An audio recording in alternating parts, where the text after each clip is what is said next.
Ever wondered what makes some cars feel like rockets after 3,000 RPM? The answer often lies under the hood, specifically with turbochargers and superchargers. These two types of forced induction systems can add serious power to an engine. But how do they work, and what's the difference between them? Let's break it down. Before we compare turbos and superchargers, it helps to understand forced induction. In a naturally aspirated engine, air enters the engine due to atmospheric pressure alone. But with forced induction, we compress more air into the engine. More air means more fuel and more power. Turbochargers and superchargers both do this, but they go about it in very different ways. A turbocharger uses the car's own exhaust gases to spin a turbine. That turbine is connected to a compressor on the other side. As the turbine spins, the compressor pulls in and compresses fresh air into the engine. This setup allows turbos to make big power gains without using energy directly from the engine itself, at least not mechanically. It's essentially recycling energy that would otherwise go to waste. The pros? Turbos are efficient, can generate more power from smaller engines, and are great for fuel economy when not under boost. The cons? Turbo lag, that slight delay between pressing the pedal and getting power, is the biggest complaint. Plus, they run hot and require good cooling systems and oil flow. A supercharger, on the other hand, is driven directly by the engine, usually by a belt connected to the crankshaft.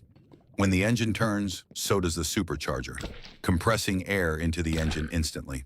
There are three main types: roots, twin screw, and centrifugal superchargers. Each has a different internal design, but the idea is the same: deliver boost with little to no lag. The pros? Instant throttle response, no lag. Superchargers are great for predictable power delivery and often used in muscle cars. The cons? They draw power directly from the engine to operate, which makes them less efficient overall.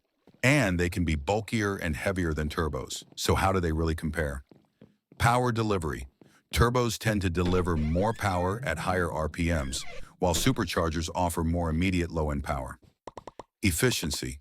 Turbos are generally more efficient, especially on smaller engines. Complexity. Turbos require more cooling and tuning. Superchargers are simpler to install and tune, but add parasitic drag. Sound. Turbos produce that iconic whistle or blow-off valve sound, while superchargers give off a high-pitched whine, especially in muscle cars. Which one is better? That depends on what you value: instant torque or higher top-end power, simplicity or efficiency, sound or performance. Some manufacturers even combine both in a setup called twin charging, like in the old VRW 1.4 TSI engines. You get the low-end torque of a supercharger and the high-end boost of a turbo, but it's rare and complex. At the end of the day, both turbos and superchargers serve the same goal: more power. How they get there and how they feel is where the fun really begins. Whether you're a fan of boost lag or supercharger whine, both are engineering marvels. Let us know which one you prefer in the comments. And don't forget to like and subscribe for more car tech explained, no face required.